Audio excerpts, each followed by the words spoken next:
Bonjour. La question des TOP, donc les troubles oppositionnels avec provocation, vont être abordées aujourd'hui. Au cours des 3 vidéos précédentes, j'ai évoqué de façon rapide ces fameux TOP qui peuvent être présents lors des TDAH ou être confondus avec des TDAH.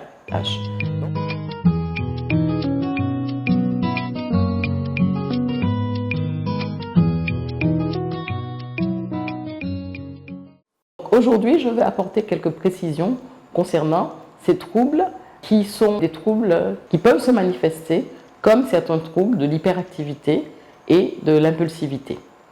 Alors, l'opposition peut être abordée de 2 manières. D'une manière développementale, c'est-à-dire qu'il est normal qu'un enfant, à un certain âge, présente une certaine opposition aux parents. Ceci fait partie du processus de développement. Pour affirmer sa personnalité, pour affirmer ses points de vue, il avait besoin de s'opposer d'une certaine manière aux parents.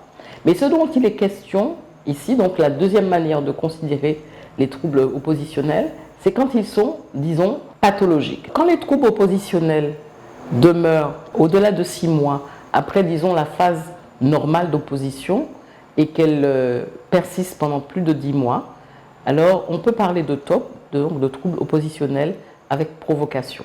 Ces troubles oppositionnels avec provocation se manifestent par le refus de se plier aux consignes, la contestation des consignes, avec de l'agressivité, avec parfois des passages à l'acte, des menaces qui sont proférées et avec une très grande hyperactivité. D'autres éléments sont très importants comme la perte des objets, comme une tendance à remettre des projets qui doivent être faits. Donc, par exemple, je voudrais faire du théâtre et puis quand le moment est de faire du théâtre, eh bien, on ne veut plus faire du théâtre. Donc, il y a constamment une remise en cause des projets qui sont à l'origine voulus.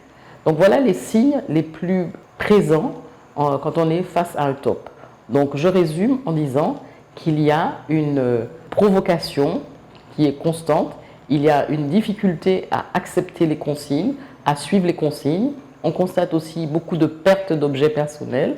On constate une remise en cause systématique des consignes et des orientations qui sont données.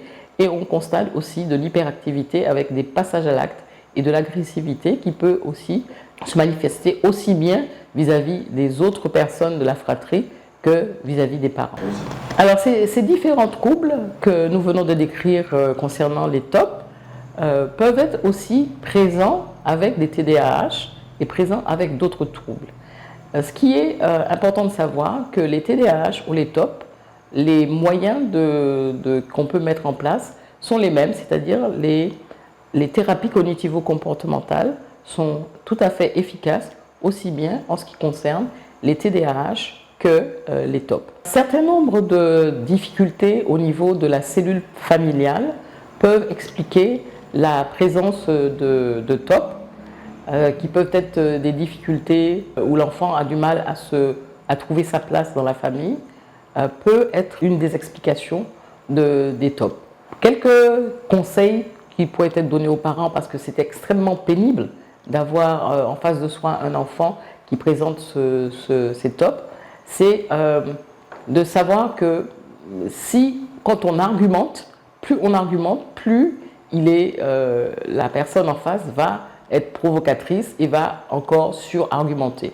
Donc face à une personne qui est dans des TOP, il n'est pas utile et il n'est absolument pas utile de continuer à argumenter. Donc ça c'est déjà une des premières choses à mettre comme conseil, c'est donc d'arrêter d'argumenter.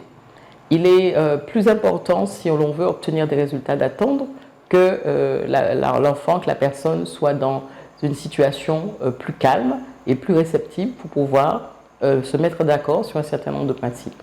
Il est très important de valoriser aussi quand la personne a des comportements ou des résultats positifs, de les mettre en valeur et de pouvoir montrer aussi qu'elle obtient de bons résultats, de telle manière à ne pas être constamment dans les reproches et dans les punitions. Parce que plus il y a de punitions, plus les troubles oppositionnels vont se cristalliser.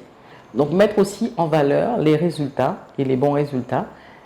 Évidemment, il est aussi important de souligner et de mettre en lumière que les comportements impulsifs ou les comportements agressifs ne sont pas quelque chose d'admissible ou dans les interactions avec les parents ou les interactions avec la famille.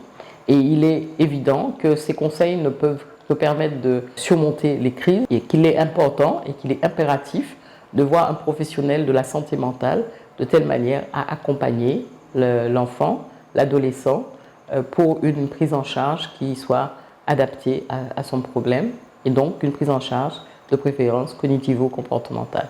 Moi, Samiria vous remercie.